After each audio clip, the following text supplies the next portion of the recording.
A programação orientada a objetos é um paradigma de programação onde nós abstraímos objetos do mundo real para que nós possamos encapsular funcionalidade e reutilizar código.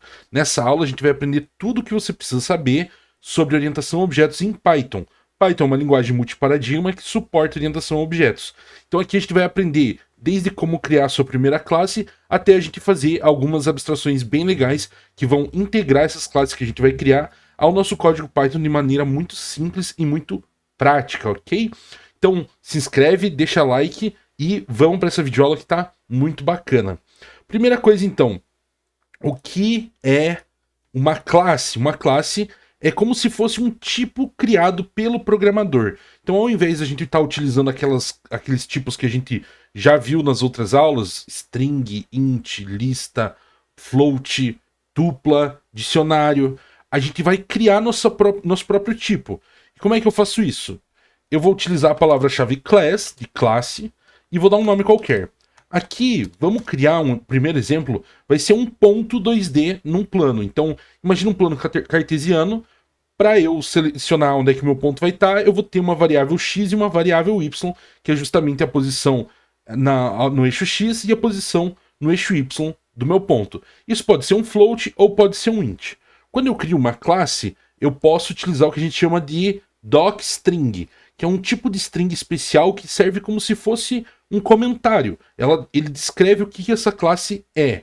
Para eu adicionar minha docstring na classe, então eu vou utilizar 3 aspas e mais 3 aspas. Então, entre essas 3 aspas, eu tenho igual um comentário. Isso aqui não vai ser compilado pelo Python e eu posso escrever o que eu quiser aqui dentro. Normalmente, a gente vai descrever o que a classe faz. Nesse caso, representa um ponto em um espaço 2D, ok? Bem simples, declarei minha primeira classe, não preciso fazer nada além disso.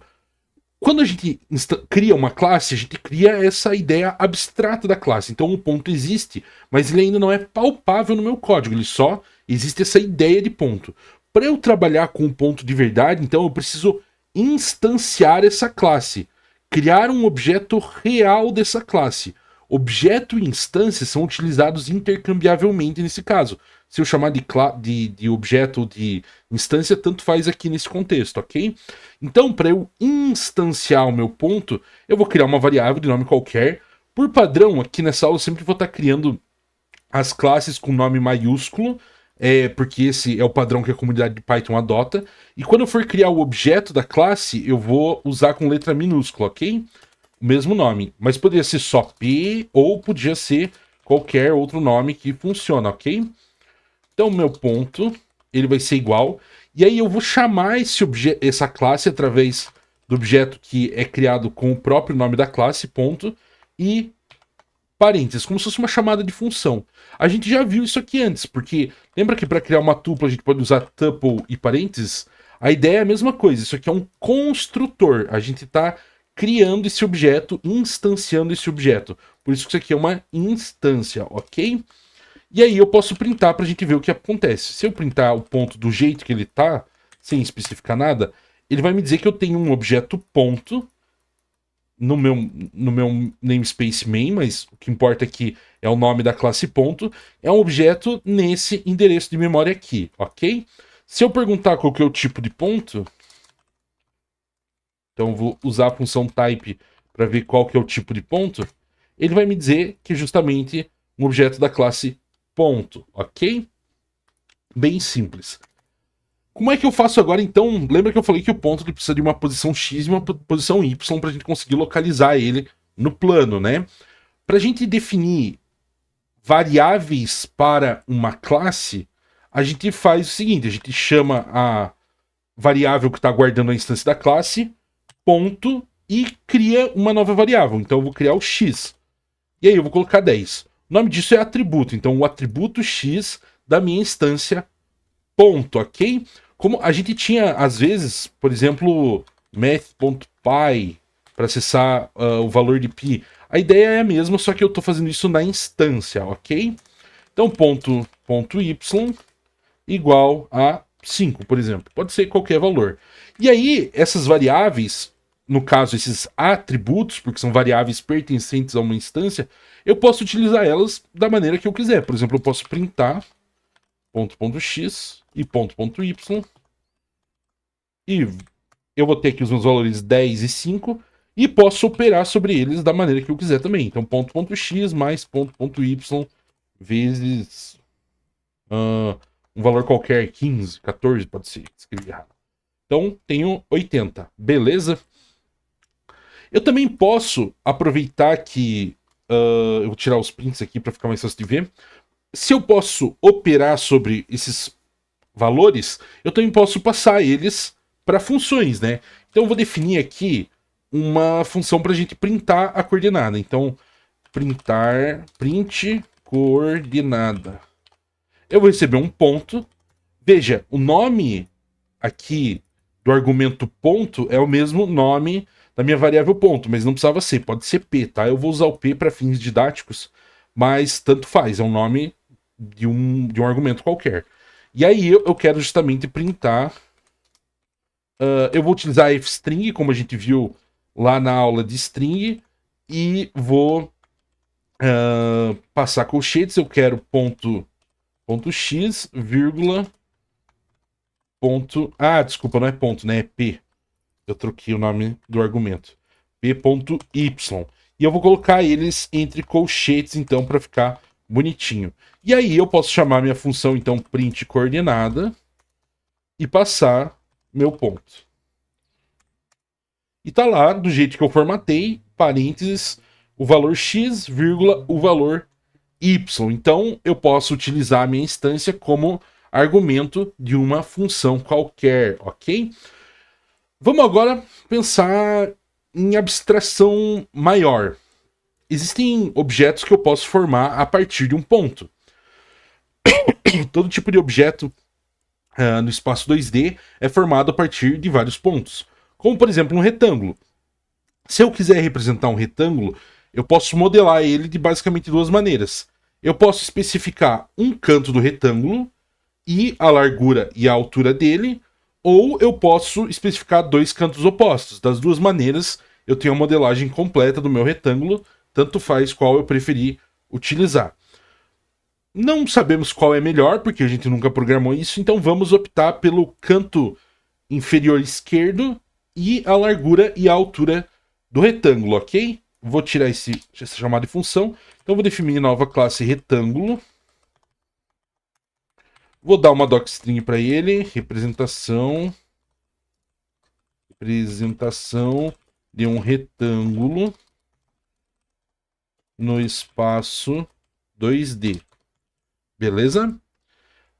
É legal aqui na minha docstring, além da descrição, eu especificar quais são os atributos que ele vai ter, né? Como eu expliquei, o x e o y são os atributos do meu ponto. Então, a convenção que existe para esse tipo de documentação é escrever attributes, do inglês atributos, e aqui eu vou colocar, então, justamente quais atributos essa minha classe vai receber. Como a gente conversou, então, vai ter um canto, vai ter uma altura e vai ter uma largura, ok? É assim que a gente vai modelar o retângulo. Então, a gente já aprendeu a instanciar, eu vou chamar o meu retângulo R, eu vou chamar de retângulo mesmo, igual a retângulo, lembrando, com letra maiúscula é o nome da minha classe, então aqui eu estou acessando o objeto da minha classe e com o parênteses eu chamo o construtor, então eu estou construindo a instância retângulo, e aí eu posso dizer que a minha largura vai ser 100 unidades, óbvio, eu não tenho nenhuma unidade de medida aqui, minha altura vai ser 50, e o meu canto, o que o meu canto vai ser? O meu canto tem que ser um ponto, porque o meu retângulo existe dentro de um espaço 2D. Para eu representar um canto, eu preciso de um ponto em um espaço 2D. E a gente já criou a representação disso. Então, r.canto vai ser um novo ponto. Então, vou instanciar um novo ponto. E aí, para eu definir, então, onde está esse ponto, eu posso fazer r.canto. Então, aqui eu estou acessando a minha instância de ponto. E com o ponto x, então, eu acesso o x da minha instância do objeto ponto, ok? E aí aqui eu vou colocar 0 e r.canto y, 0 também. Então esse meu retângulo está na origem do meu plano cartesiano, ele tem uma altura de 50 unidades e uma largura de 100 unidades, ok?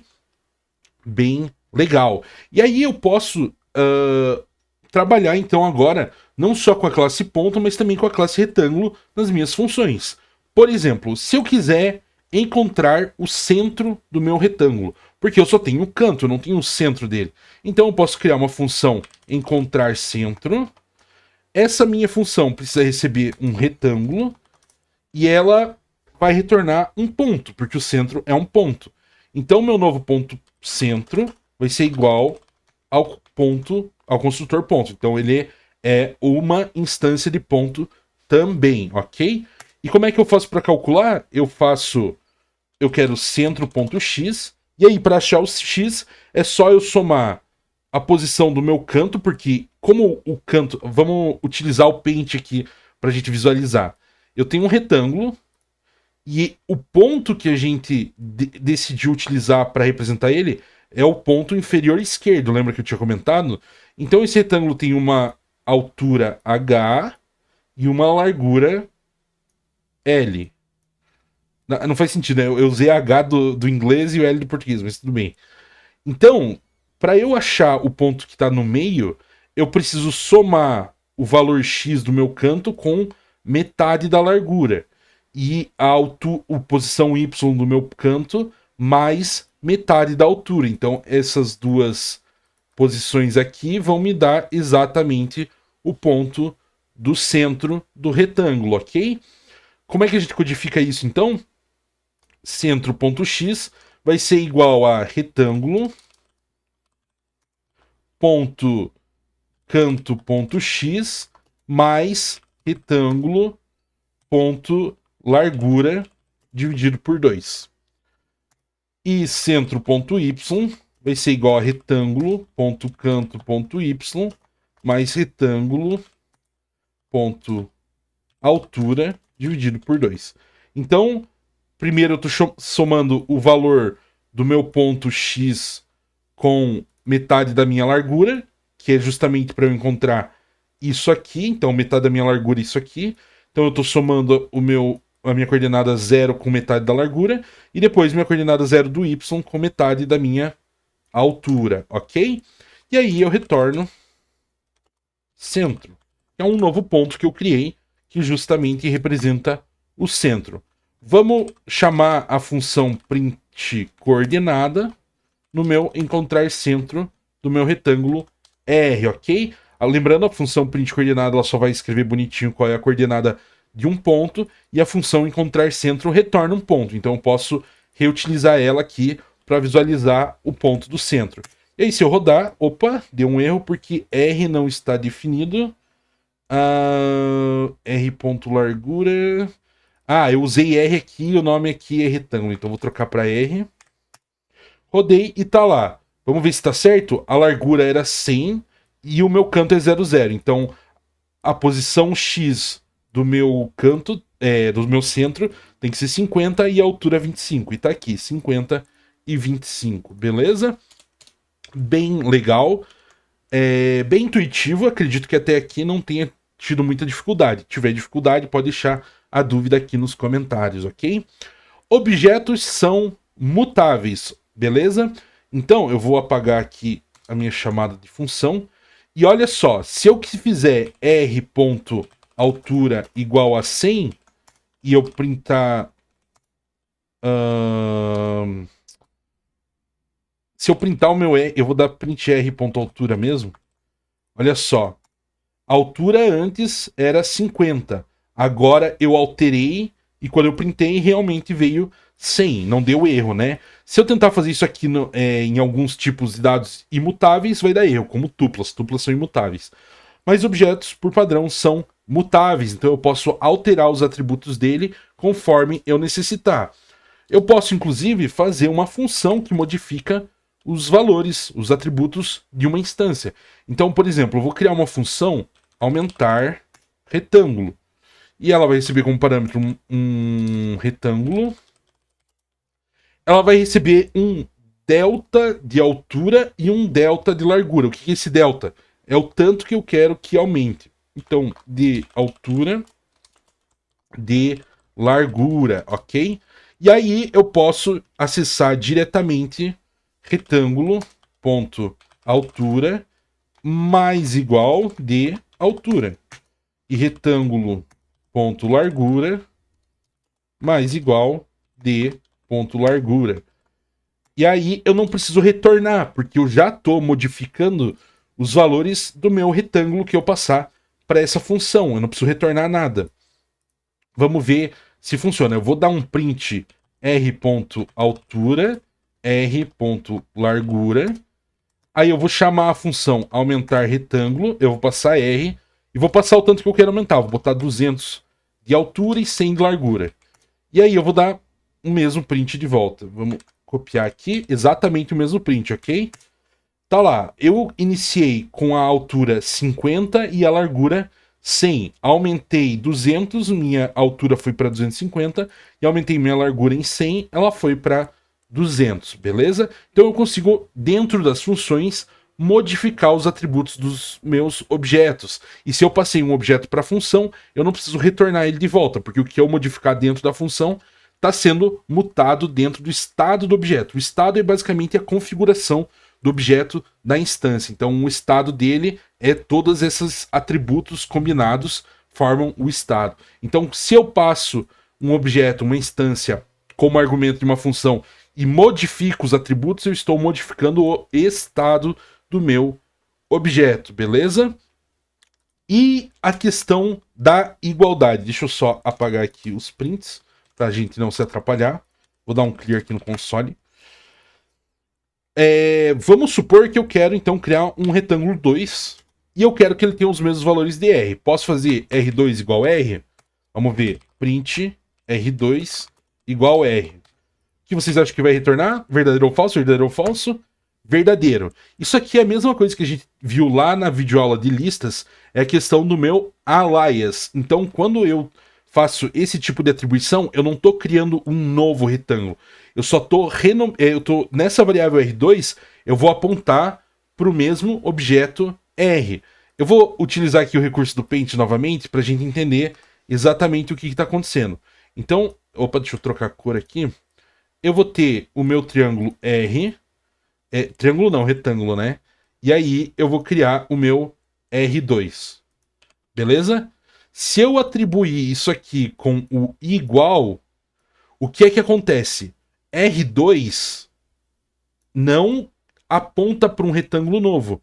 Ele aponta para o mesmo retângulo, ok? Então R e R2 são o mesmo retângulo.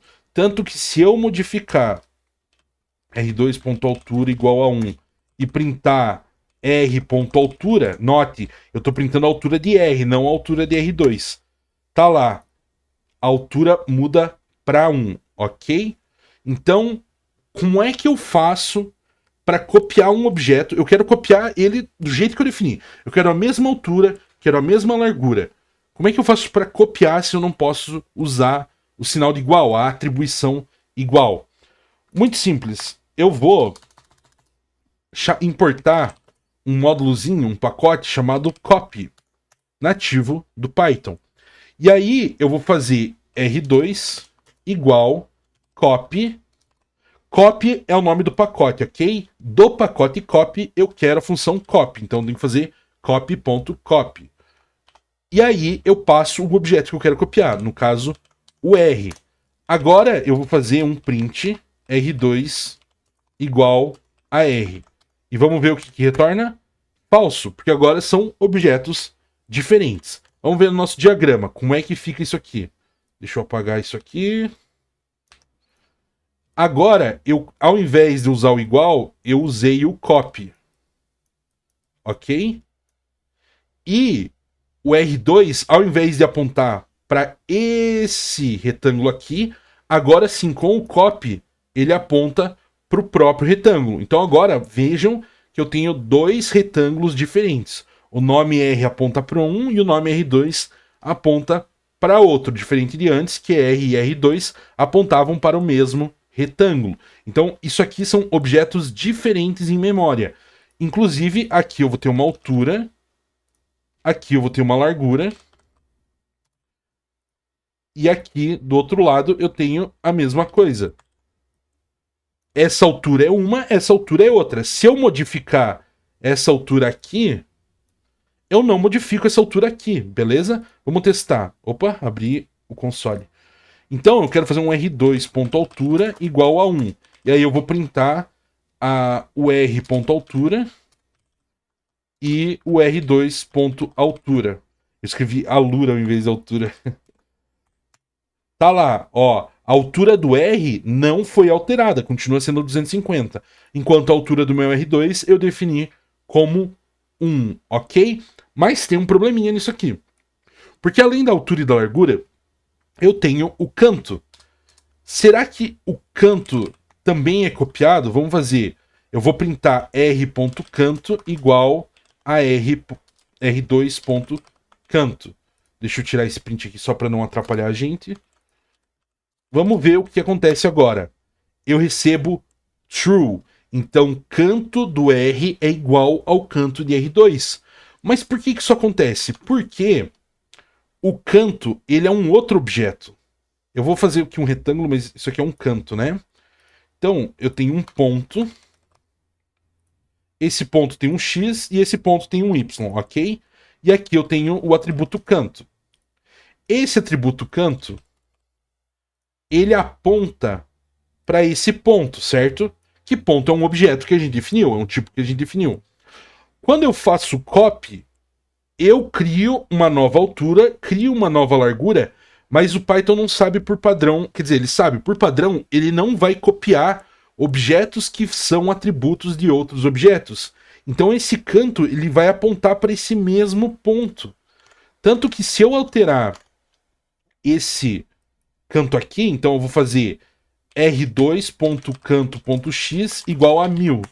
E se eu printar r.canto.x, olha só, eu modifiquei o canto do meu R, porque eles são o mesmo ponto, como a gente pode ver claramente aqui nesse diagrama. Como é que eu resolvo isso?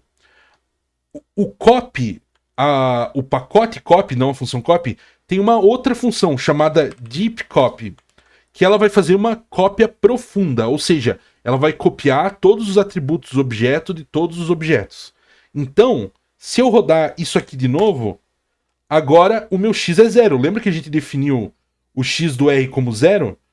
Por quê? Porque quando eu copiei com o deep copy, ele instanciou um novo ponto. E aí o valor deles é separado. O espaço de memória deles é separado. Olha só. Ah, meu Deus, para apagar isso aqui. Apagou.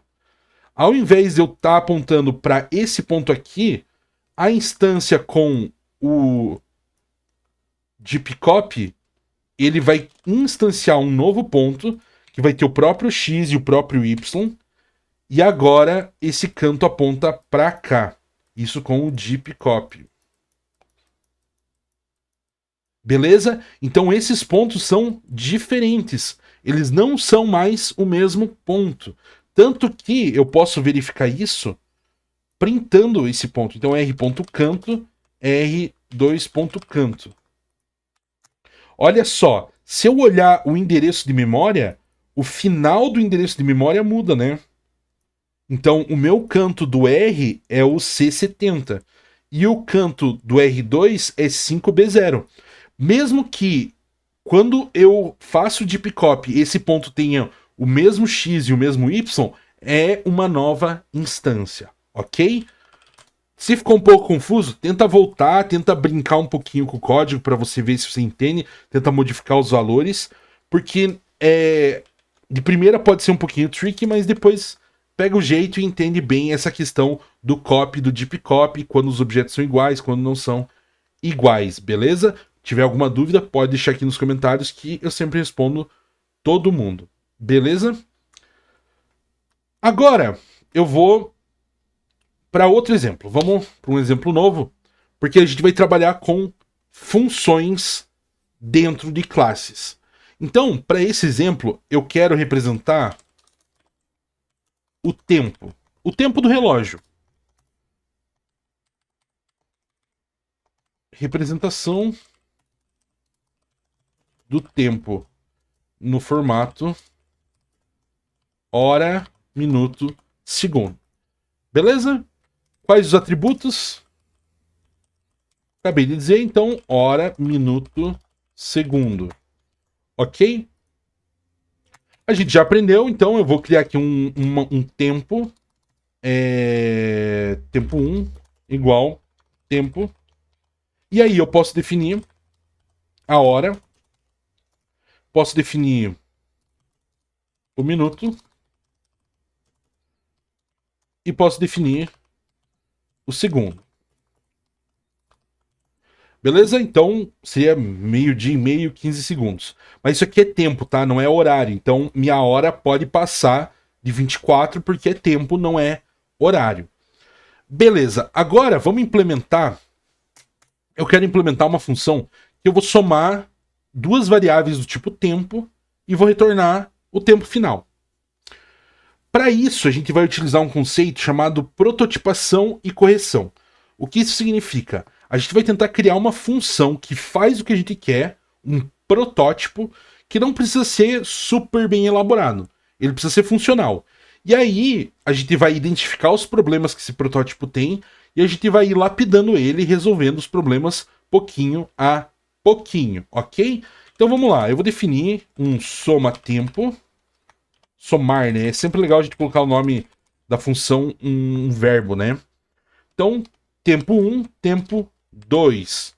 E aí eu vou definir um novo tempo que é a soma. E aí o meu soma.hora vai ser igual a t1.hora mais t2.hora. O meu soma.minuto vai ser igual a t1.minuto mais t2.minuto. E o meu soma.segundo vai ser igual a t1.segundo mais t2.segundo. E aí no final eu retorno a soma. Beleza? Bem direto ao ponto. Somei os atributos de dois objetos. Para testar isso eu vou criar um tempo 2.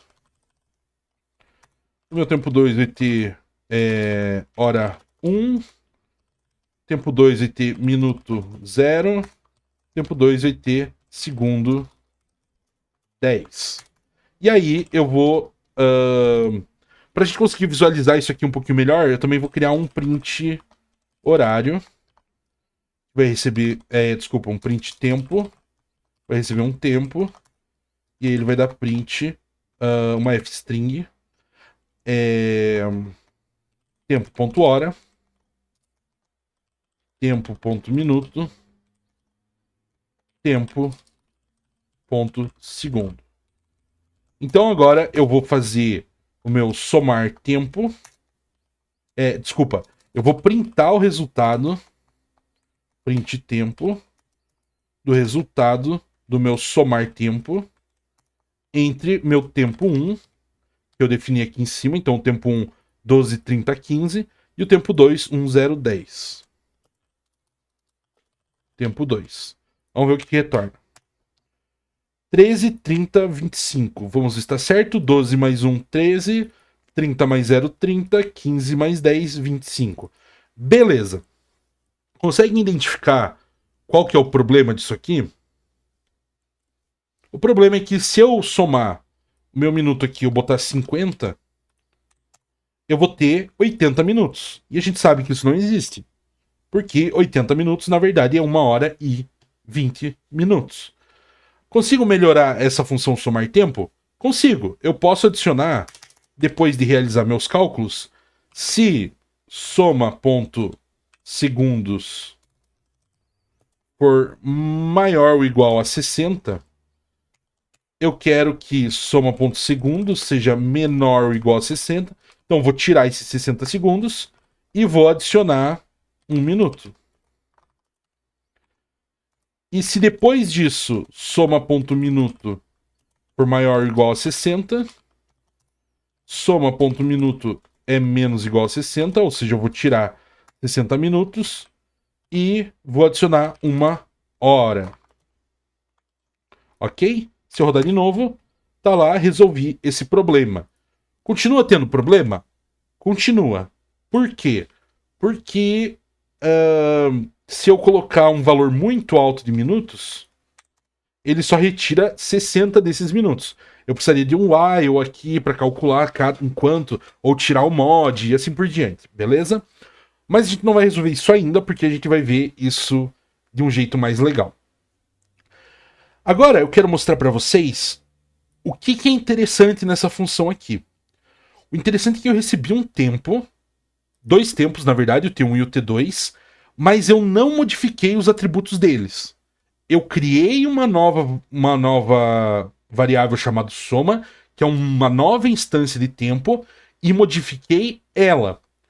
Ou seja, a minha função não tem efeitos colaterais, porque o estado dos objetos que entra é o mesmo estado dos objetos que sai. O que é modificado, o que é processado, é uma nova variável. Então isso é uma função pura. A gente chama isso de função pura. Teria como eu implementar isso aqui utilizando efeito colateral, modificando um dos objetos? Teria. Ao invés de eu somar 2 tempos, eu posso incrementar o tempo de um objeto que existe. O nome disso é modificador, porque é uma função que modifica o estado de uma instância. Então vamos lá.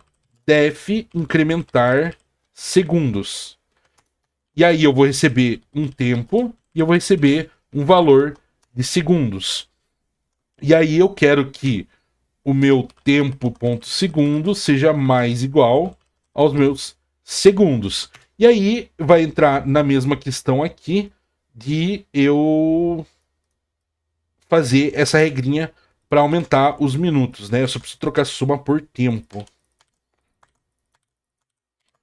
Então, se eu somar muitos segundos e passar de 60, eu quero remover 60 segundos e adicionar um minuto. E se essa adição de um minuto fizer os meus minutos passar de 60, eu quero remover um minuto e adicionar uma hora. Eu não preciso retornar nada, porque essa função, ela justamente está modificando um objeto que já existe. Então, se eu fizer printar horário do meu incrementar segundos, eu vou passar aqui o T1.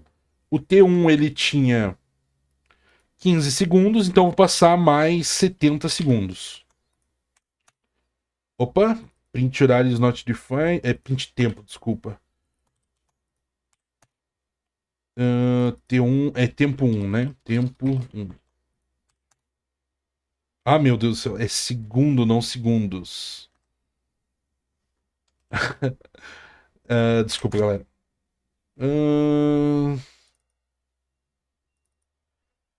Ah, tá. Olha só, esse erro aqui é legal, tá? Até agora eu tava resolvendo só uns errinhos ali de sintaxe, de typos no código. Mas olha só, esse erro aqui é interessante, tá? Por que é que eu tomei um none type não tem atributo hora? Porque eu tô passando pro meu print tempo o resultado dessa função aqui. E essa função aqui não tem retorno. O retorno de uma função que não tem retorno é none. Então eu não posso colocar isso aqui dentro do meu print. Eu preciso colocar aqui, chamar essa função antes. Ela vai retornar none. Se eu tentar colocar aqui um resultado e printar o resultado, vai ser none. Eu não preciso fazer isso para testar, porque eu já estou vendo aqui. E aí eu dou um print tempo no meu tempo 1, tá? Então, como essa função aqui é um modificador, o retorno dela é none, e eu não posso passar ela como parâmetro para outra função, ok? Rodei agora. Vamos ver, o tempo 1 ele era 12, 30, 15, e aí eu somei 70 segundos e virou, 1 minuto aumentou aqui, tá certinho, e os segundos viraram 25, beleza? Ok, até aqui acho que tá tudo certo. Mas a gente continua com aquele problema de que se eu botar aqui um valor muito alto de segundos, ele só vai reduzir uma vez. Então a gente precisa resolver. Existe um jeito bem elegante da gente resolver isso, que é o seguinte. Se a gente parar pra pensar, na verdade, o jeito mais fácil de eu operar é, ao invés de eu ficar somando minuto e hora, é eu converter todo o meu tempo para segundos. Aí eu faço a soma que eu precisar e depois, para eu converter esse número inteiro de segundos para um horário de novo, é fácil, a gente sabe a regra. É só a gente ir tirando de 60 em 60, né? Então eu vou fazer justamente isso. Eu vou criar uma função para converter o tempo em inteiro, um valor inteiro. Então vamos lá. Def tempo para inteiro. Eu vou receber um tempo. E aí como é que eu vou calcular? Eu preciso primeiro calcular os meus minutos. Então, para cada hora, tempo.hora, eu vou multiplicar cada hora por 60, né? Porque cada hora tem 60 minutos. E eu vou somar isso com tempo.minuto. Com isso, na minha variável minutos, eu tenho todos os minutos para cada 60 minutos para cada hora, mais o que já tinha sido declarado no atributo minuto. E aí eu consigo calcular os meus segundos, que vai ser minutos vezes 60, porque cada minuto tem 60 segundos, mais a quantidade de segundos que o meu tempo já tinha antes, ok? E aí eu retorno os meus segundos. E também preciso de uma função para fazer inteiro para tempo. E aí eu vou receber um número de segundos. Vou criar um novo tempo, então vou instanciar tempo. E aí eu preciso fazer o cálculo, justamente o cálculo inverso. Para isso a gente precisa tirar, eu preciso dividir o total de segundos por 60 e o resto dessa divisão vai ser o número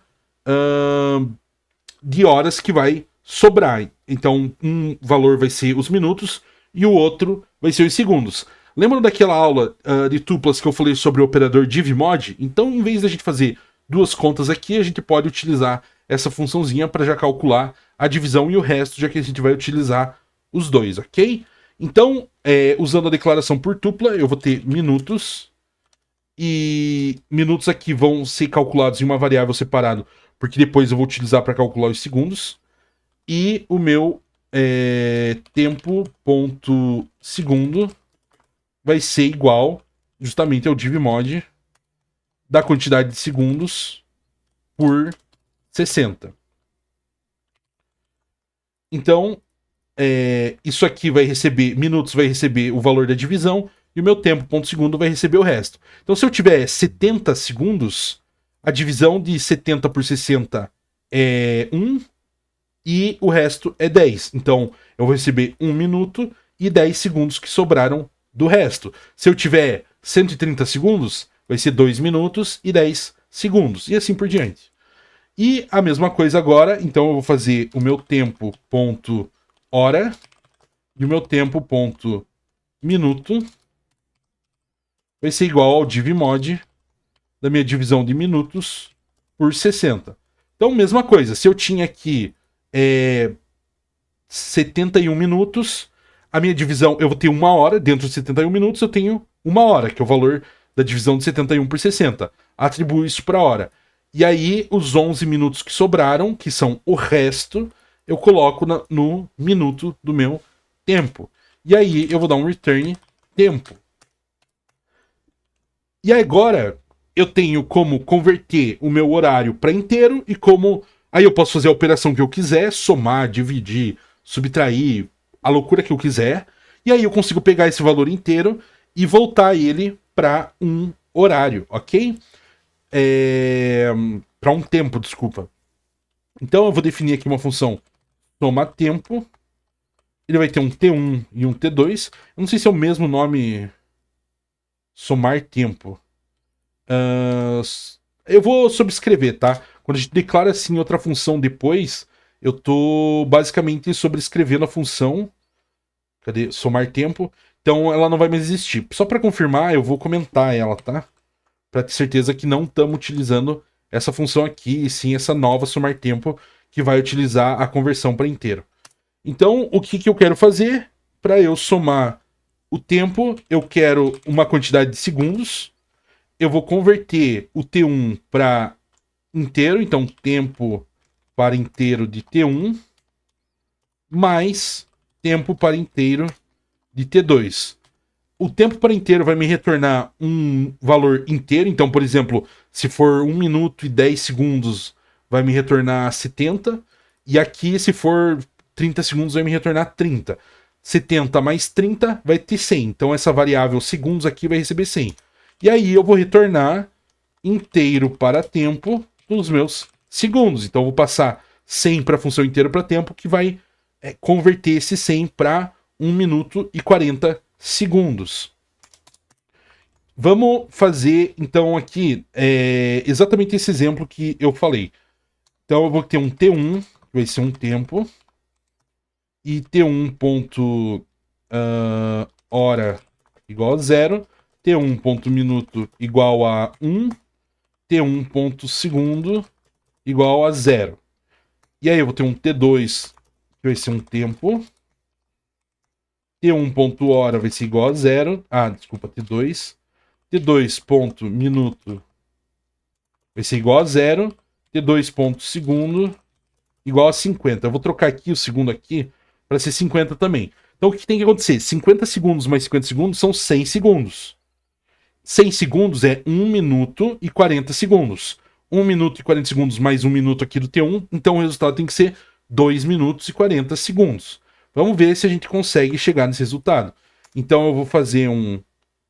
aqui sim eu posso fazer um printar horário e passar minha função, porque a função retorna um tempo novo, né? Aqui eu declaro uma instância nova de tempo. Então, quando eu retornar aqui, eu vou ter um objeto novo, então eu posso fazer somar tempo T1 e T2. Print horário. Será que eu comentei junto o print horário? Não. De novo, ele estava chamando de outro namespace, desculpa. Print tempo. Olha lá, exatamente o que eu falei. 2 minutos e 40 segundos. Então, 1 minuto e 50 mais 50 segundos, 2 minutos e 40. E aí, vocês podem brincar aí com essa função do jeito que vocês quiserem. Bem legal, ok? É assim que a gente faz para abstrair as coisas. Então, a gente vai construindo bloquinho por bloquinho. Primeiro eu tinha só um objeto, depois eu tinha como operar sobre ele, depois eu fiz um jeito melhor de operar sobre ele, e eu combino essas funções para no final ter uma função bem completinha. Esse é o processo justamente da gente ter um protótipo e ir corrigindo ele. A gente vai melhorando ele, ok? Até agora, a gente viu bastante coisa de objeto, objeto, objeto, atributo, atributo, atributo, mas a gente não utilizou muitas coisas de orientação a objetos. Porque até agora era como se fosse a introdução a esse conceito. Mas tem muita coisa que a gente pode fazer. Tanto que a gente não escreveu código nenhum dentro da minha classe tempo. Então o que eu vou fazer agora, eu vou copiar ela aqui para baixo e vou começar a colocar algumas funções aqui dentro. A primeira coisa que eu posso fazer é colocar a função de escrever, o meu print tempo. Cadê o meu print tempo? Eu posso pegar o print tempo e colocar aqui dentro da minha classe tempo. Então, para ficar dentro da classe, eu preciso ter o mesmo grau de indentação. E aqui dentro eu posso ter a função que eu quiser. E aí, como é que eu chamo essa função tempo? Eu quero printar o T1, tá? Para eu chamar uma função que eu declarei dentro do escopo de uma classe, eu posso utilizar o objeto da classe. Ao invés de a gente passar o construtor, eu vou colocar ponto e o nome da função que eu quero chamar. Então, print tempo T1, ok? Vamos ver se isso funciona. Tá lá, deixa eu apagar o print anterior. Só pra gente ver com mais clareza. Tá aqui o tempo... Isso é o tempo 1? Ah, sim, é porque eu ainda tô realizando a operação em cima dele. T1... tá, é que eu tinha modificado, né? 20, 10, 50, 20, 10, 50. Ok. Mas tem outro jeito de eu fazer isso. Eu posso chamar a partir da instância. Então isso aqui eu não estou instanciando. Isso aqui eu estou chamando a função estaticamente. Eu não declarei um objeto para usar a função. Mas eu posso fazer t1.print tempo. Opa. Tempo... Print tempo? Claro que tem o atributo print tempo. Como é que não tem? Tá. Olha só que curioso. Como eu declarei aqui em cima, ele estava pegando essa classe aqui ainda, tá? Eu vou ter que passar a definição do meu tempo, do meu T1, aqui para baixo. E daí ele realmente vai pegar dessa classe aqui, tá? Agora sim, eu consegui printar e o print funcionou da mesma maneira. Mas se separar uma coisa, eu não coloquei o argumento de qual tempo eu queria printar. Eu só chamei print tempo e ele, de alguma maneira mágica, conseguiu saber qual que era a hora, o minuto e o segundo. Por que é que isso acontece? Quando eu tenho uma função dentro de uma classe, o primeiro parâmetro que ela recebe por padrão, vai ser ele mesmo. A não ser que eu chame estaticamente com o classe, né, com o namespace da classe, então o nome da classe ponto a função, aí eu não passo nada, né? Se eu tentar rodar isso aqui, vai dar erro, porque vai faltar um argumento. Mas se eu chamo a partir de uma instância de um objeto, é como se eu sempre estivesse passando o próprio objeto aqui. E aí, por convenção, a gente escreve self como o primeiro argumento de qualquer método de qualquer classe. Método é uma função de uma classe, eu acho que eu não tinha falado isso antes. Então, todo método dentro de uma classe, a não ser que seja um método feito para ser chamado dessa maneira aqui, que é o que a gente chama de método estático, vai receber self. Self significa si mesmo. Então o objeto recebe ele mesmo. Então, se eu rodar aqui vai dar erro porque eu mudei o nome do meu argumento, né? Tempo is not defined. Mas eu vou passar self.hora, self.minuto e self.segundo. Então ele vai escrever a própria hora, o próprio minuto e o próprio segundo, ok? Por isso que isso aqui funciona. Tanto que se eu tentar passar o T1 aqui dentro, vai dar erro. Se eu tentar passar outro tempo, vai dar erro. Porque essa função print tempo só recebe um argumento, que é o self. Aqui eu estou passando o self implicitamente, porque sempre que eu chamo uma função a partir de uma instância, eu estou passando o próprio objeto, e o T2, que aí é um argumento adicional, e aí está dando erro dizendo que eu dei dois argumentos, ok? Então tem que tomar esse cuidadozinho quando estiver implementando. Geralmente a gente vai fazer esse tipo de função aqui que recebe ela mesma, ok? Existe um detalhezinho na implementação desse print. Depois eu falo sobre isso, tá? Que é o jeito que está sendo mostrado que a gente pode melhorar. Mas vamos seguir. O que mais tem de legal para a gente ver? Tem o print. Agora eu expliquei a questão do self. Vamos reescrever a função. Agora que a gente aprendeu sobre o self, vamos reescrever a função tempo para inteiro dentro da classe. Então, se eu quiser trocar isso aqui para converter o próprio tempo, basta eu trocar isso aqui para self. E aí trocar tudo que eu tire tempo para self. E aí, ao invés de eu chamar a função, eu posso simplesmente escrever T1, eu posso dar um print, porque você vai retornar um inteiro, T1.tempo para inteiro. E aí, olha só, tá lá o meu valor, ok? Deu um valor bem grande porque é em segundos, né? E eu tenho 20 horas aqui. Eu posso dar um nome melhor, inclusive. Eu posso, por exemplo, TrueInt, né? Eu faria TrueInt, e aí fica bonitinho de eu escrever aqui TrueInt. Mas por uma questão de facilidade aqui, eu vou deixar do jeito que a gente já tinha feito antes, ok? Posso definir outras funções que têm comportamento similar a esse. Por exemplo, lá nas listas a gente não tinha o append, que é um jeito legal da gente adicionar objetos a uma lista. Eu posso, por exemplo, fazer uma função que adiciona segundos, que soma segundos. Então, desculpa, primeiro eu vou fazer somar qualquer tempo, depois eu faço somar qualquer segundo. Então, def somar tempo, que é a função que a gente já tinha definido antes do somar tempo. Então, eu já tenho o comportamento que eu quero aqui. A única diferença é que agora eu vou receber o self e um T2 qualquer. Então, eu vou trocar o T1 para self. E o tempo para inteiro agora é um método da própria classe tempo. Então eu não vou chamar desse jeito, eu vou chamar self.tempo para inteiro e t2.tempo para inteiro. E aí inteiro para tempo eu vou deixar lá como uma função estática fora da classe e vou chamar ela para reconverter, criar um novo objeto somar tempo. Na verdade, não é exatamente isso que eu quero, né? Int para... Não, ok, aqui eu tô realizando a soma, eu tô criando um novo objeto, tá? Isso aqui é uma definição meio estranha, mas como é só um exercício, eu vou deixar assim. Então eu posso chamar somar tempo, e aqui eu posso passar um T2. Vamos chamar a declaração de T2 aqui para baixo. Se eu printar isso aqui, eu vou ter aquele mesmo problema de que não vai escrever, porque isso aqui é um objeto novo, então eu tenho que passar o print.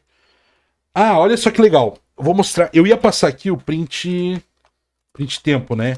Mas agora o print tempo tá dentro da minha classe tempo.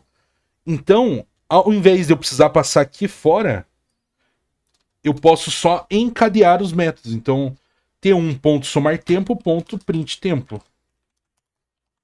E aí ele já vai se printar bonitinho, porque agora é um método. Essa operação aqui retorna um novo tempo, e esse novo tempo tem a função print tempo. Então eu consigo escrever dessa maneira, ok? Vamos agora escrever aquela função que eu tinha dito. Então eu quero incrementar, eu vou receber um número de segundos. E aí o meu novo segundos vai ser igual a self.horário para int, mais o número de segundos que eu receber, um número de segundos qualquer. E aí eu vou retornar int para horário, para tempo. Cara, eu tô o tempo inteiro usando a função errada, né? Tempo para inteiro. E aqui inteiro para tempo. Desculpa aí quem copiou errado. E aqui eu vou passar os meus segundos. Então agora eu tenho, além da função de soma, eu também tenho a função de incrementar. E eu posso passar uma quantidade arbitrária de segundos que vai funcionar. Eu não chamei a função. Olha que importante isso aqui, ó. Ele tentou somar um método com um inteiro, porque como eu não escrevi os parênteses, isso aqui é só uma referência para a função. Ele não chamou a função. Então eu sempre preciso colocar o parênteses para garantir que o cálculo vai ser realizado. E agora funcionou do jeitinho que eu queria, ok? Implementamos uma quantidade legal aqui de tempos, dei uma embananada, não vou mentir para vocês, me embananei aqui um pouquinho, mas vamos parar para ler o que a gente tem aqui na função tempo, na classe tempo. Então a classe tempo, ela tem uma função de print, em que ela vai se printar na tela. Ela tem uma função tempo para inteiro, onde ela se converte para segundos. Ela tem uma função somar tempo, em que ela devolve um novo objeto tempo, que é o valor dela mesmo somado com um T2 que a gente passa como argumento. E ela tem uma função incrementar, que ela retorna um novo objeto tempo, que é ela mesma acrescida de um número qualquer de segundos, ok? Mas isso aqui são funções que a gente já sabia escrever fora da classe, não tem nada muito novo aqui. O que tem de legal que é exclusivo das classes? Existe uma coisa chamada de métodos mágicos do Python, que são métodos que eles são escritos com underline dos dois lados. Tá vendo? Se eu colocar aqui, o meu editor ele já completa para mim.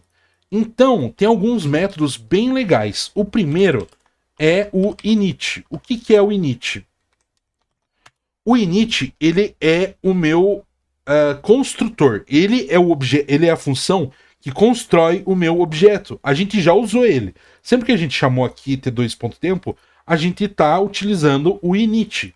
Só que eu estou usando o init padrão, que basicamente não faz nada. Ele só vai alocar memória para o meu objeto.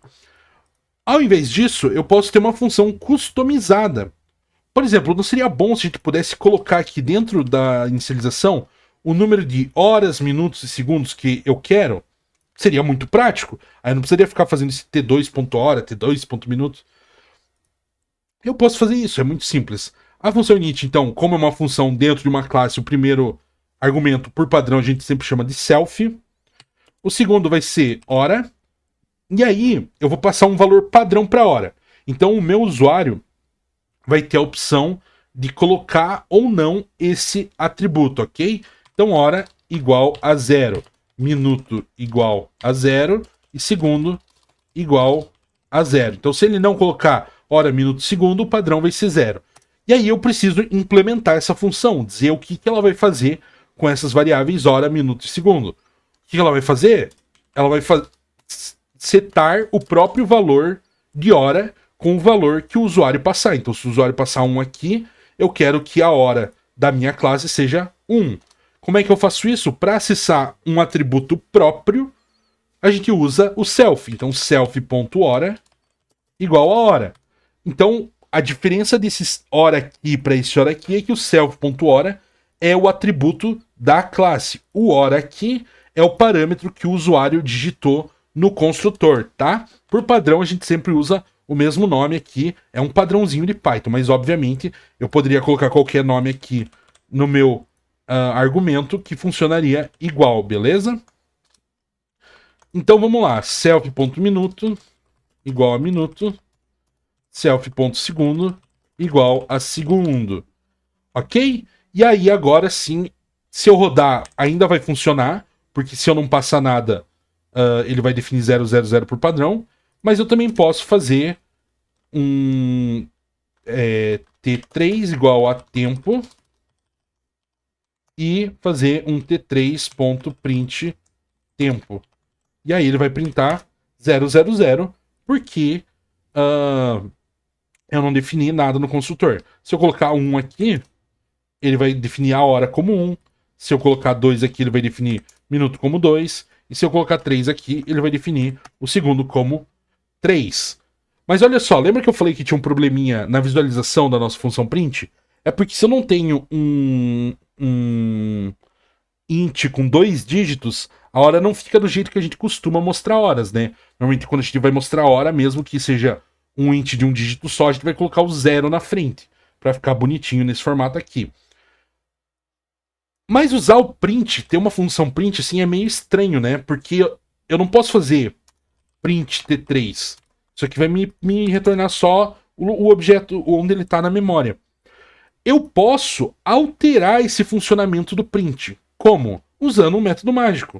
O método mágico é str, que é o método que é utilizado quando a gente passa o objeto para o print. Então o print vai transformar esse objeto em str, é como a gente escreve str entre parênteses um valor qualquer para transformar em string, é isso que ele faz com o nosso objeto. Como não tem nada implementado, por padrão ele vai mostrar o nome da classe e onde é que tem memória. Mas aqui a gente consegue fazer qualquer coisa que a gente quiser. Então eu posso dar um return qualquer coisa. Então, qualquer objeto do tipo tempo que eu colocar dentro do meu print, ó, eu vou colocar print T1, print T2. Qualquer objeto do tempo sempre vai printar qualquer coisa porque eu retornei qualquer coisa. Mas a gente pode colocar para ele formatar o hora, o minuto e o segundo do jeito que a gente quer.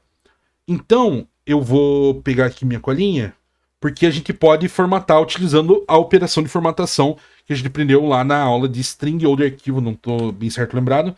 Então eu posso passar um %d, porque eu quero mostrar um valor decimal, mas eu posso colocar .2 para explicitar que eu sempre quero 2 casas, tá? 2 dígitos. E aí eu vou colocar %d, 2 pontos do horário, né? O 2 pontos não significa nada em código, esse 2 pontos aqui é uma string normal. E aí eu vou repetir isso aqui mais 2 vezes. E aí eu vou utilizar o operador de formatação, que é o %, e vou colocar quais são os valores que eu quero colocar aqui dentro, que é justamente o self.hora, o self.minuto e o self.segundo. Se eu rodar de novo, não mexi em nada no código, só vou rodar de novo.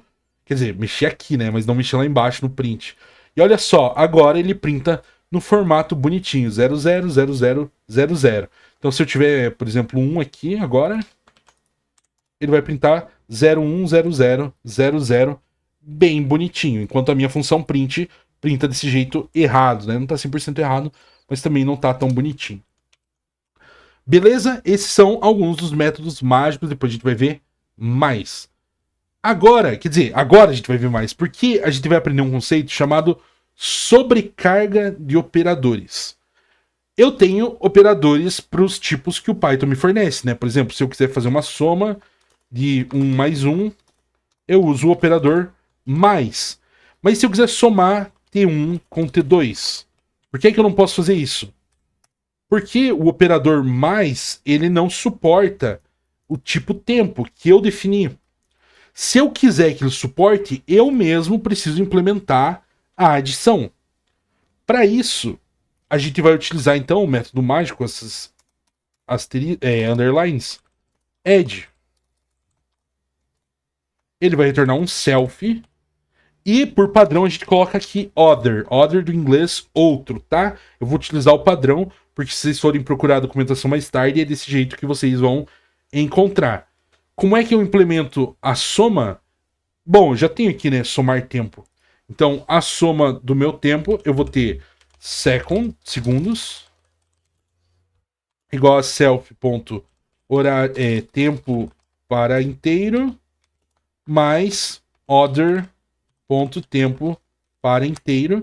E aí eu vou dar um return int inteiro para tempo do meu segundos. Do mesmo jeito que a gente implementou aqui o somar tempo, tá? E aí, se eu fizer essa operação aqui de novo, então, print T1 mais T3, eu fiz alguma coisa errada. Eu tentei somar um int com...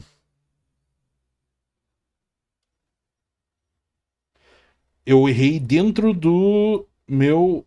Aqui. Eu tô tentando somar...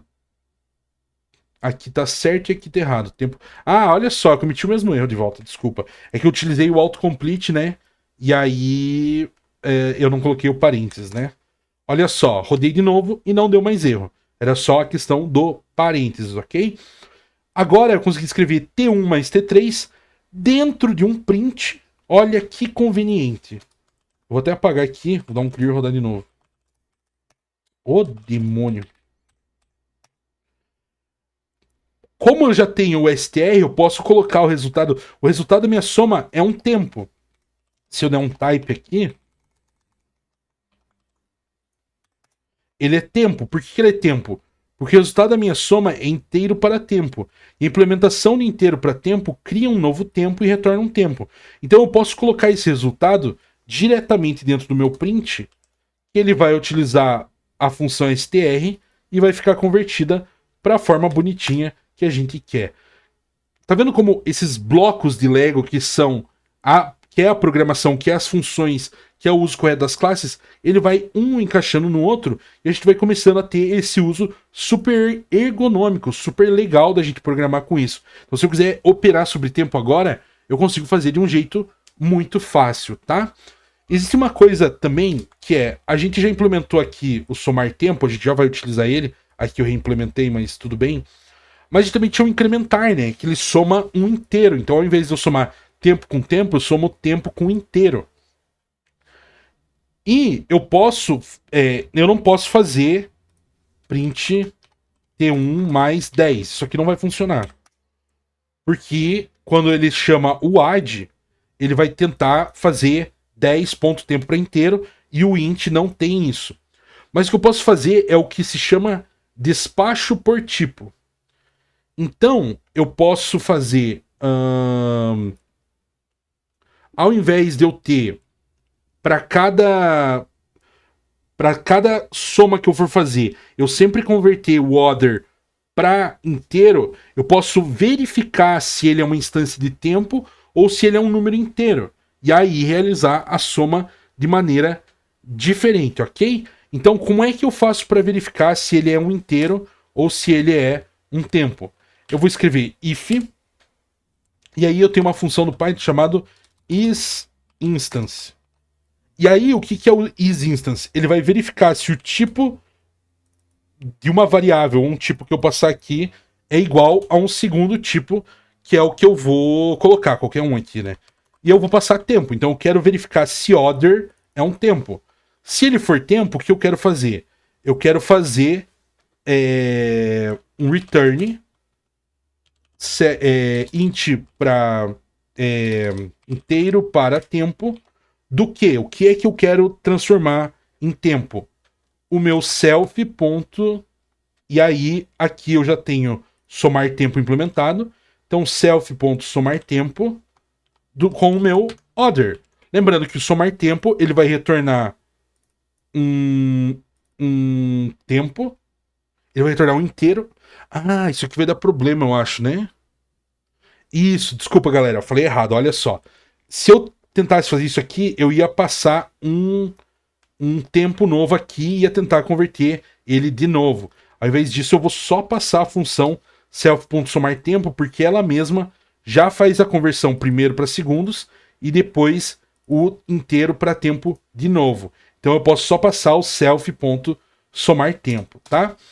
Se não, se for instância order e int, eu quero retornar self.incrementar e aí eu vou incrementar o valor que for, ok? Eu não preciso... Aqui seria um elif, né? Eu digitei errado. Eu não preciso fazer essa verificação aqui porque eu não vou ter outros tipos que eu permito somar. Mas se eu tivesse, por exemplo, somar com float, aí eu teria um elif com float, assim por diante. Como eu só faço, só preciso verificar se é tempo e depois eu só vou aceitar int mesmo, eu posso só fazer um else que funciona da mesma maneira, ok? Agora vamos tentar rodar de novo. E tá lá, ele somou, ele conseguiu somar. Porque, ó, o T1 ele tinha 50 segundos, ele vai somar 10, vai virar 60 segundos. Quando vira 60 segundos, aumenta 1 minuto, e aí o minuto 10 vira o minuto 11. Então agora eu consigo fazer tanto soma de tempo com tempo, quanto soma de tempo com it, e posso encadear essa soma. Porque agora eu posso... o resultado da soma de T1 com T3 é um tempo, e o resultado desse resultado mais 1000 vai ser um tempo também. Então eu consigo encadear isso aqui. Eu posso colocar T1 de novo aqui, e assim por diante. Posso encadear essas operações quantas vezes eu achar necessário, ok? Olha só, existe uma função que a gente viu que era parecida com isso aqui, que era a função soma, né? Então se a gente tinha uma lista 1, 2, 3, 4, eu podia fazer a soma da minha lista, né? Essa soma, essa função soma, é o que a gente chama de função polimórfica. Ela tem polimorfismo, porque ela aceita mais de um tipo de entrada. Ela aceita um tipo de entrada genérica. Então eu posso, por exemplo, passar para sum, posso passar tuplas, posso passar outros tipos de sequência e posso implementar para passar uma lista de tempos, por que não? Se ele aceita uma lista com inteiros, com floats, por que é que ele não aceitaria uma lista de tempo? Então vamos fazer o seguinte, eu vou instanciar aqui um novo T1, vai ser um tempo 7:43. Esses valores eu tirei do livro, tá? O livro Pense Python tá completo na descrição, por isso que são os valores meio arbitrários, é porque o autor resolveu utilizar eles.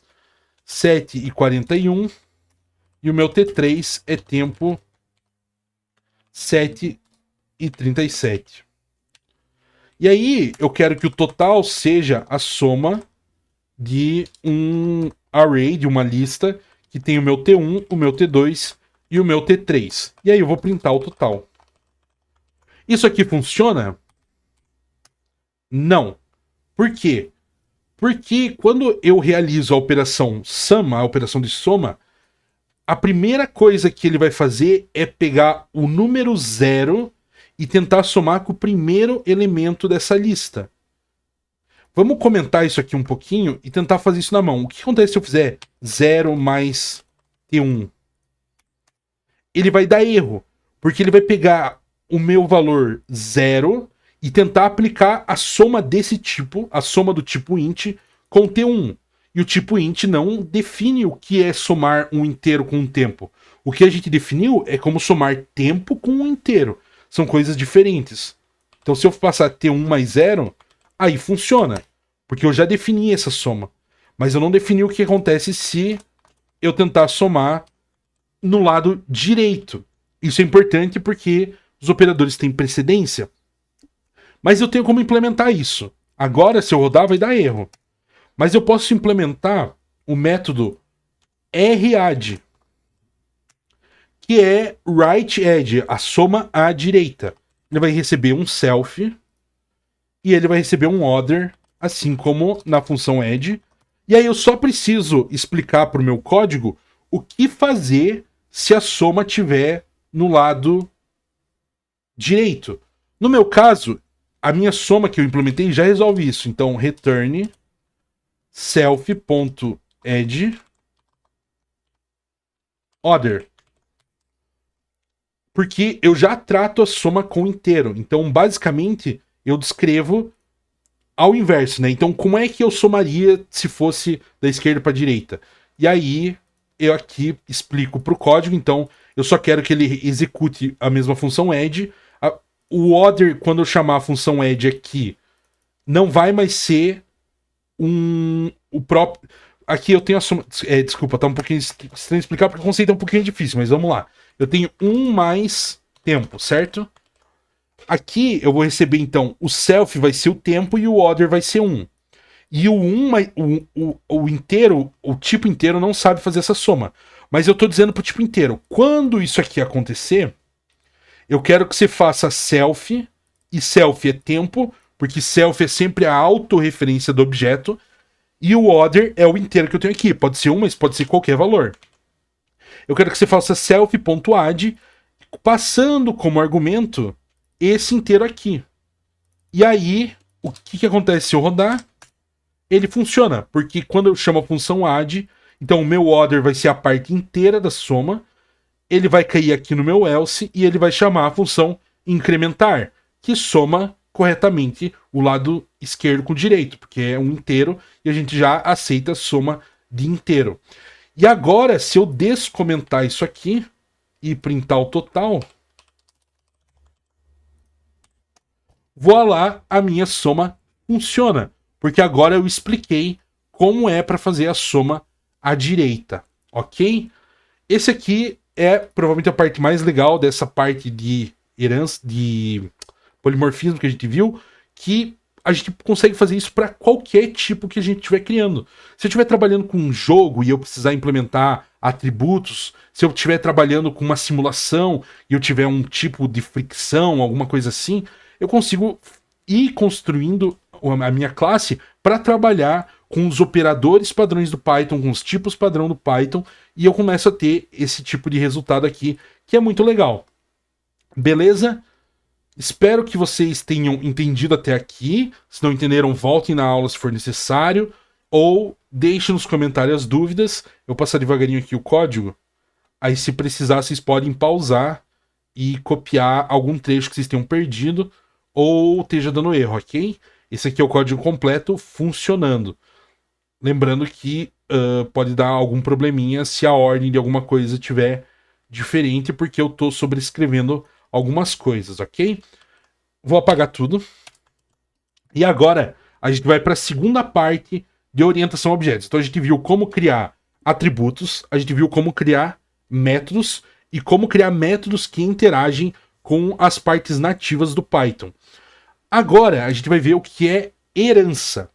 Herança é basicamente você criar uma classe que importa tudo que outra classe possui. No Python é para isso que a gente vai utilizar, pelo menos do ponto de vista do autor do livro Pense Python, que é o nosso livro texto. Em outras linguagens, como Java, a gente vai ver a questão de orientação a objetos, herança, polimorfismo mais complexa, mais aprofundada, tá? Pro Python pythônico que a gente escreve, um Python que a gente usa no dia a dia, esse nível que a gente vai ver aqui de herança provavelmente é o suficiente. Então, se você precisar de coisas mais específicas sobre orientação a objetos, posso fazer vídeo especificamente sobre isso, inclusive usando Java. Se vocês acharem necessário, deixa aqui nos comentários, ok?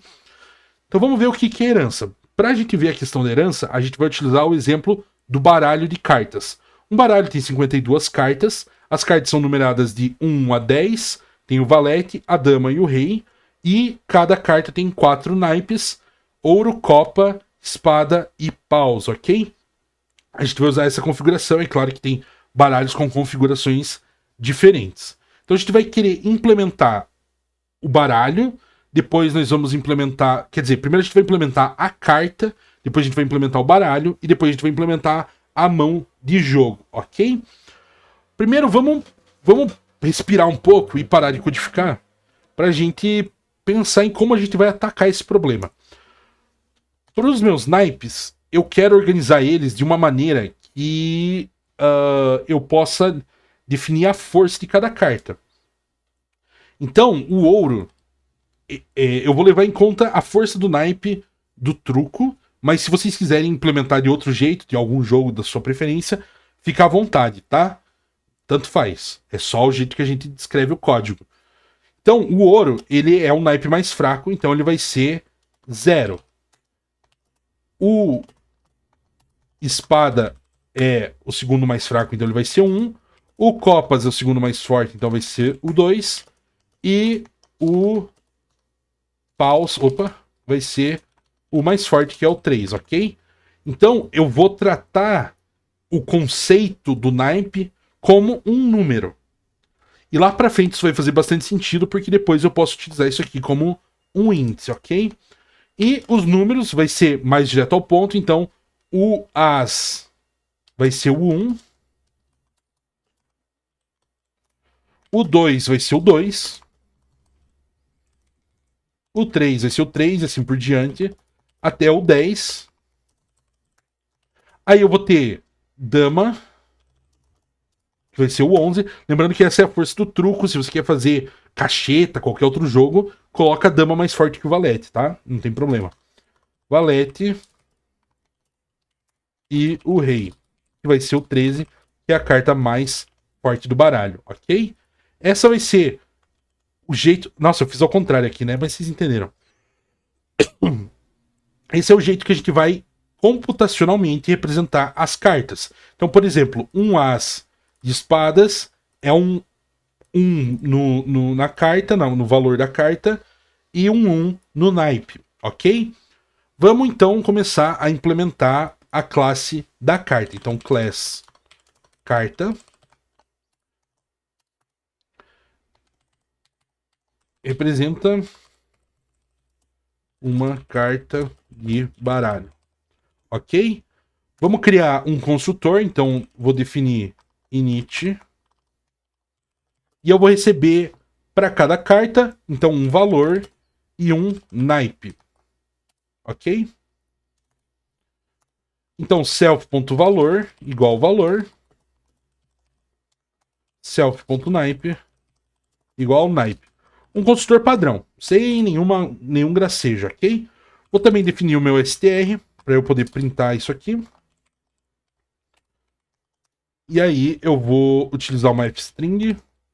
Então eu vou primeiro colocar o nome da carta, o valor da carta e depois o naipe. Mas como é que eu faço isso? Porque eu defini que iam ser números, né? 0, 1, 2, 3, mas eu quero escrever. Tem algumas maneiras de eu resolver isso. Eu poderia fazer com um dicionário, mas como eu defini que o 0 é o ouro e assim por diante, eu posso utilizar essa modelagem como índices de uma lista. Então, eu vou criar um atributo aqui dentro da minha classe carta, que vai ser os nomes dos meus valores. Então, o primeiro valor, lembra que eu falei que o as vai ser 1, né? Então, o primeiro valor é known, porque eu não posso ter uma carta com valor 0, tá? Então, o segundo é as, o terceiro é o 2, 3, assim por diante. Eu vou copiar aqui que eu já tenho pronto para não precisar ficar escrevendo. E aí, quando eu chegar lá no 11, quer dizer, no 12, né, porque eu tenho o none, eu vou ter o valete, 13, 14, dama, rei, ok? E também tenho os nomes dos naipes, que aí vai ser ouro, espada, copas e paus. Então, quando eu for printar uma carta, eu posso colocar. Eu quero acessar o nome do meu valor no índice do meu self.valor. Então, carta.nomesvalores acessando no índice self.valor. Eu acho que eu posso fazer sem o carta, tá? Depois a gente testa isso aqui. Então, esse vai ser o nome da carta. Então, por exemplo, dama de... E aí, o nome do meu naipe. Acessando, então, self.naipe. Como é que isso aqui vai ficar na prática? Vamos lá.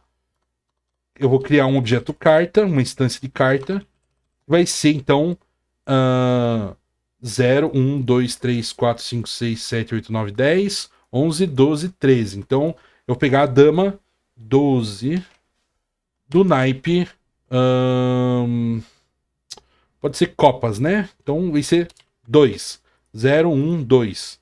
E vou dar um print em carta. Então eu tenho a dama de copas. Posso brincar aqui de trocar o valor. As de copas. 2 de copas. 2 de paus e assim por diante, ok? Então a minha função print está funcionando. Vamos tentar tirar isso aqui para ver se funciona. Eu acredito que sim. Não. Ele não entende se a gente não definir que é o atributo que está ali dentro da classe, ok? Outra coisa que eu posso querer fazer é comparar as cartas.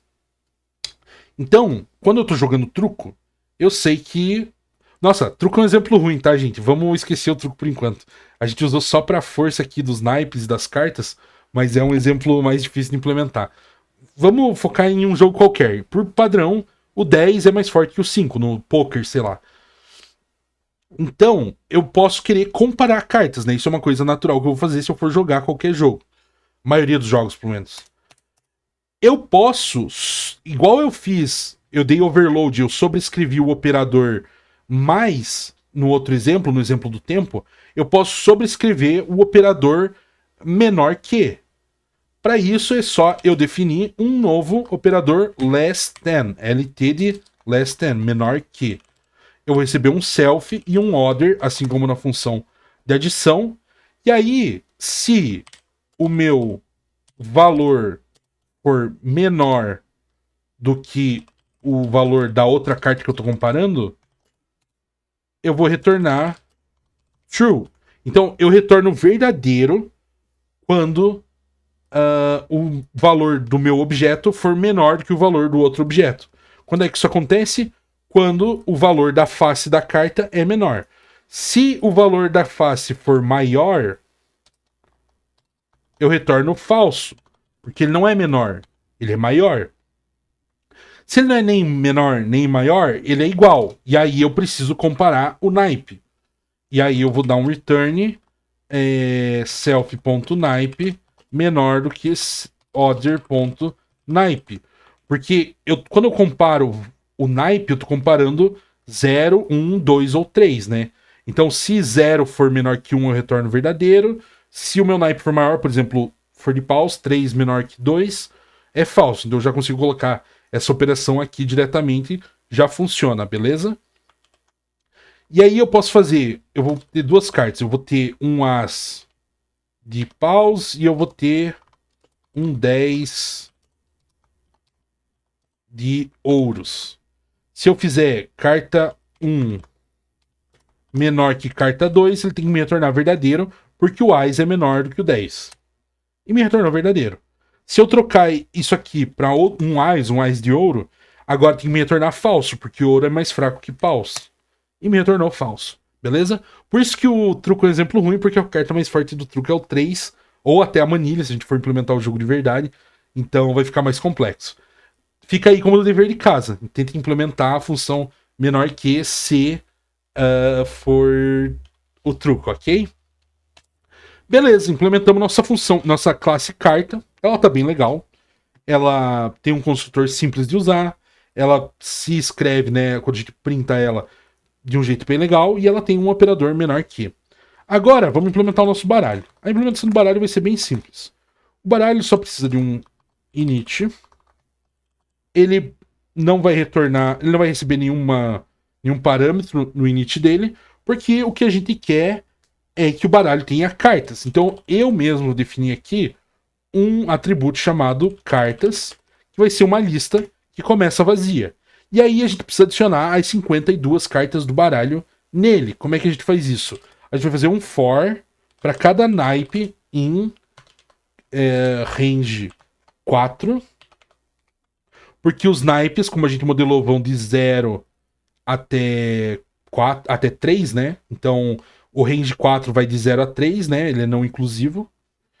Para cada naipe, eu também quero adicionar cada carta de cada naipe. Então eu vou ter um segundo for valor in range. E aí aqui eu tenho que tomar cuidado porque eu não quero o valor 0. O valor começa a partir do 1 e vai até o 13. Então ao invés de ser só colocar o 14 para ir até o 13, eu tenho que colocar o 1 aqui na frente para indicar que eu quero começar no 1, ok? E aí, para cada valor e cada naipe, eu vou criar uma nova carta do valor atual e do naipe atual. E vou dar um self.cartas.append nessa carta. Então eu estou adicionando a lista de cartas, cada uma das cartas que eu crio com cada um dos valores e cada um dos naipes, beleza? Eu também quero criar um STR para a gente conseguir visualizar o baralho. E aí eu vou fazer cartas STR, vai ser uma lista.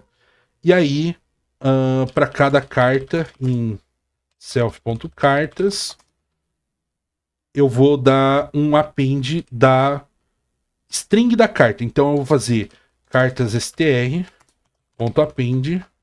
str carta.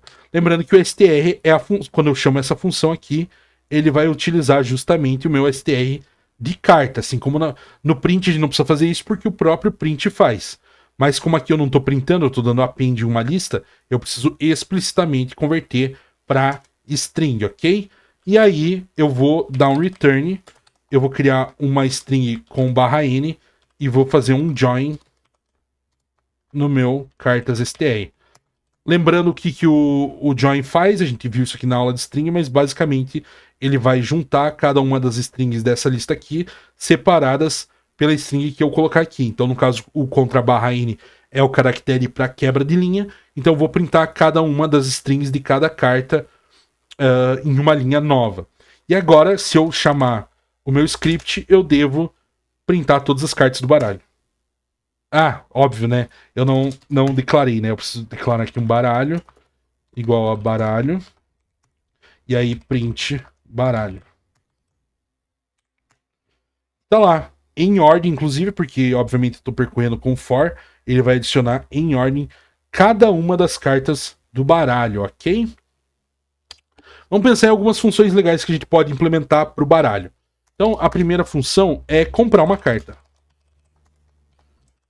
Eu não preciso receber nenhum parâmetro, porque eu vou retornar self.cartas.pop para tirar o primeiro elemento. Isso aqui a gente aprendeu lá na videoaula de listas, ok? Então, se eu... Lembrando que o pop, ele retorna, né? Ele não só tira o elemento, como ele retorna. Então, eu posso dar um baralho.comprar carta e ele vai me retornar a última carta.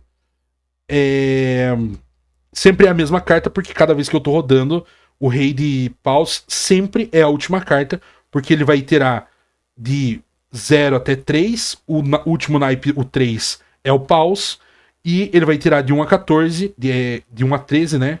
O valor 13 é o rei. Então, sempre que eu rodar, ele vai me devolver o rei de paus. Então, seria legal, pra gente visualizar, a gente ter uma função de embaralhar o baralho, pra a gente ver as outras cartas. Então, eu vou criar a função embaralhar. E aí, eu não preciso retornar nada, porque eu não quero ver nada, eu não preciso me confirmar que o baralho foi embaralhado, só preciso que ele esteja com cartas na ordem aleatória. Então eu vou só fazer um self.cartas. E aí seria legal se eu tivesse uma função de shuffle implementado na lista, né? Mas não tem. O que a gente tem é o pacote nativo do Python random. Random é aleatório. Então eu vou importar o random aqui em cima do meu arquivo. E agora eu posso utilizar as funções do pacote random, dentre eles a função shuffle. E aí a função shuffle recebe uma lista, ou outros tipos de sequências, coleções, self.cartas, e aí ele já embaralha. Lembrando que isso aqui é, como a gente viu, uma função que modifica o objeto, então ele não retorna nada, ele vai modificar o objeto que a gente vai passar como argumento, ok? Então agora, se eu chamar baralho.embaralhar antes de comprar uma carta, vai vir uma carta diferente cada vez. Beleza? Bem legal, bem simplesinho. Outra coisa que eu posso querer fazer é adicionar uma carta pro baralho. Então eu comprei, e aí ao invés de eu descartar num monte específico para isso, eu vou adicionar a carta pro baralho. Então eu vou ter o meu self, vou ter uma carta que eu vou receber, e aí self.cartas.append carta. Ok? Também não preciso de retorno nenhum, porque eu estou adicionando, não estou retirando. Com isso eu tenho basicamente todas as operações que eu preciso para um baralho. Mas cadê o diabo da herança? Que eu falei que a gente ia estudar a herança, né? Calma, vamos ver agora. A herança, igual eu falei, é um jeito da gente importar tudo que uma classe tem para dentro de outra. Então, se a gente for parar para pensar, a usabilidade da mão, a mão de jogo, né? Eu tenho 5 cartas na minha mão. A mão de jogo, a mão de cartas, a funcionalidade que eu vou ter é basicamente igual ao que eu tinha no baralho, né? Porque eu quero manipular essas cartas e talvez uma ou outra funcionalidade eu mude. Mas por padrão eu vou basicamente ter essas cartas da mesma maneira que eu tenho no baralho. Então eu vou criar uma classe mão de cartas e aí eu passo entre parênteses a classe que eu quero herdar. Então eu quero herdar de baralho. E aí, por padrão, a mão de cartas já tem tudo que eu implementei aqui pro baralho, ok? E o que eu não quiser que seja igual, eu preciso sobrescrever. Então, se eu quiser outro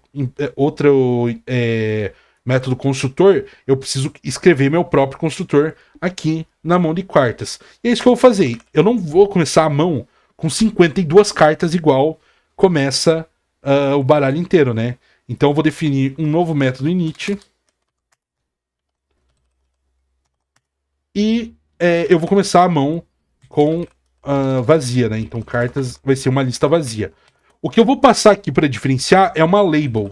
Label é um marcador, um nome que eu vou dar para identificar minha mão. Se eu fosse programar um jogo, por exemplo, podia ser o nome do jogador e assim por diante. Um self.label igual a label. Se eu não passar nada para o construtor, a label vai ser vazia. Eu não vou utilizar isso aqui para nada, é só para mostrar para vocês que a minha classe filho, a classe que herdou de um pai, pode ter atributos próprios dela, ok? Mas não vou utilizar para nenhuma implementação específica. Então agora eu consigo definir então a minha mão. Eu não vou escrever mal, que fica estranho sem acento ficar mal. Apesar de que eu acho que eu poderia escrever mão, acho que o Python aceita isso porque ele é Unicode, né? Mão de cartas, label minha mão. E aí eu vou dar um print. Notem, eu não implementei a função str. Eu não tenho a função str implementada aqui dentro. Mas se eu rodar... Cara, variável com acento. Que desgraça da natureza. Vamos mudar pro m aqui pra ficar menos feio. Ele printou uma linha vazia. Por que ele printou uma linha vazia? Porque o meu join ele faz em n. Então, como a minha lista é vazia, eu não tenho carta nenhuma e ele só printa uma lista vazia. Vamos adicionar cartas pra mão? Vamos! Eu vou ter o meu baralho. Eu vou dar um baralho.embaralhar. E aí eu quero uma carta. Então, baralho.comprar carta. Quero 2 cartas. Baralho.comprar carta. Quero 3 cartas. Baralho.comprar carta. E aí eu quero adicionar as cartas à minha mão. Mas eu já implementei isso. Tá aqui, ó. Adicionar carta. E como ele herda de baralho, eu posso fazer m de mão, ponto, adicionar carta, C1, m, ponto, adicionar carta, C2 e C3. E agora eu vou printar minha mão para ver e tá lá, valete de ouro, valete de espada, dama de ouro. Se eu rodar de novo vai dar provavelmente valores diferentes, porque cada vez o shuffle é diferente, ok? Mas eu também posso ter métodos próprios da mão de cartas. Por exemplo, faz sentido eu pegar minha carta e passar para outra mão. Porque tem jogos que essa é a dinâmica. Faz sentido eu reordenar minha mão. Isso são coisas que não fazem sentido pro baralho. O baralho não vai passar uma carta para alguém. Você compra do baralho. Então, eu vou implementar a função do baralho, mover cartas, e vai receber um selfie, vai receber uma mão. Ai, fica muito feio mão assim, mal. E um número de cartas que vão ser movidas. E aí, para eu ir em range num. Ah, faltou um in. Eu vou mover então para mão que eu passei aqui. Então, mal, ponto adicionar carta, self, ponto comprar carta. Lembrando que comprar carta, ele vai fazer um pop. Então eu estou passando uma carta qualquer da minha própria mão para uma mão que eu especifiquei aqui. Ó, printamos M, eu vou dar um print em vários pontinhos. Eu vou criar outra mão, então essa aqui vai ser a M1. E eu vou fazer uma M2 igual mão de cartas, segunda mão. Eu só preciso trocar aqui agora que não é mais M, é M1. E aí eu vou fazer um M1 ponto mover cartas. Eu quero mover para minha M2 duas cartas. E aí eu vou printar M2.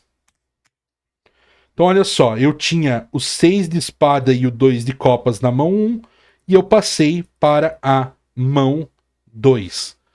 Legal, né? Então, dessa maneira, eu consegui implementar coisas específicas para a mão de cartas. Eu poderia ir mais além. Eu posso tornar isso aqui um objeto mais genérico e eu posso separar entre mão de carta e descarte, por exemplo, porque essa operação mover carta, por exemplo, é uma coisa que eu faria com o descarte. E eu posso ir modelando, isso é modelar, então, o meu jogo de acordo com as regras de negócio. Regras de negócio são condições, coisas que eu quero que o meu jogo tenha. Beleza? Com isso a gente termina a aula de orientação a objetos. Eu acho que a gente cobriu tudo que existe de mais importante para a gente escrever código de qualidade e entender o código dos outros. Tem mais algumas nuances? Tem. Mas esse é o curso introdutório. A gente pode fazer uma aula mais avançada se for necessário. Esse exemplo aqui das cartas é muito legal, então se você não entendeu, tenta revisar ele, tenta ver no livro se está aqui em dúvida, dá uma olhada na aula de novo, deixa a dúvida que se tiver nos comentários, mas esse exemplo aqui do baralho é muito legal, porque a gente basicamente cobre tudo que a gente precisa saber, e é uma implementação bem maneira, a gente pode expandir isso aqui, vocês podem brincar de implementar interface gráfica e assim por diante, ok? Eu espero que essa aula tenha sido útil, essa aula basicamente marca o fim do livro. A gente vai ter mais uma aula do livro ainda, que é só para ver alguns detalhezinhos que o autor deixa como nota no final. Mas basicamente a gente encerra o conteúdo básico de Python. Daqui para frente a gente vai ter aulas sobre conteúdos mais específicos, um pouco mais aprofundados, e sobre bibliotecas específicas. Então, pandas e algumas outras bibliotecas nativas do Python, como o próprio Random, a gente utilizou aqui, mas ele tem muita coisa para aprender sobre ele. Então provavelmente vai sair aula sobre esse tipo de pacote. Espero que tenha sido útil e até a próxima aula.